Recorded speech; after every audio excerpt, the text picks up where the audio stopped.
Teresa Allure. Teresa Allure was a 19-year-old student attending Champlain College Lennoxville in Sherbrooke, Quebec. After leaving her dormitory residence, she mysteriously disappeared on November 3, 1978. Police and campus officials were not very helpful, believing that Teresa simply ran away on her own, and the college continued to bill Teresa's family for her room and tuition.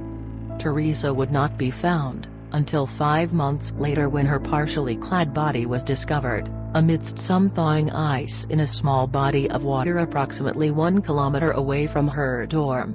Police suspected that she may have been the victim of a drug overdose and placed in the water by panicking friends, but there was no trace of drugs in her system. Teresa's missing clothes were found neatly folded on a log in a wooded area, and her wallet was found several miles away.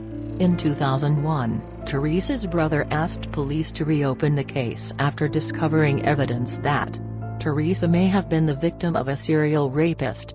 Teresa's brother tracked down numerous women who had been sexually assaulted by an unknown assailant in the Sherbrooke area during the same time period as Teresa's death. At least 2 other Sherbrooke females, 20-year-old Louise Camirand and 10-year-old Manon Dube, were victims of unsolved homicides at that time, and it's possible their deaths are connected to Teresa. But even though the case was reopened, the death of Teresa Allure still remains unsolved.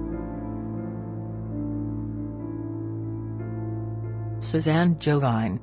Yale University was shaken when 21-year-old senior Suzanne Jovine was brutally murdered on the evening of December 4, 1998. Sometime after 9 p.m., Suzanne emailed a friend from her apartment, saying she was going to leave some books in the lobby for her the next morning after retrieving them from someone else. Afterwards, Suzanne left her apartment to go to the Yale Police Communications Center to return the keys for a car she had borrowed. Shortly before 10 o'clock, she was found dead approximately 3 kilometers from campus. Her throat was slit, and she had been stabbed 17 times. It is unknown if Suzanne had any contact with the person borrowing her books, and that person has never been identified. After returning the keys, it is likely that Suzanne entered another vehicle at some point, since it would have been impossible for her to have walked to the murder scene during this time frame. Authorities immediately named Suzanne's thesis advisor, James Van de Velde, as the prime suspect.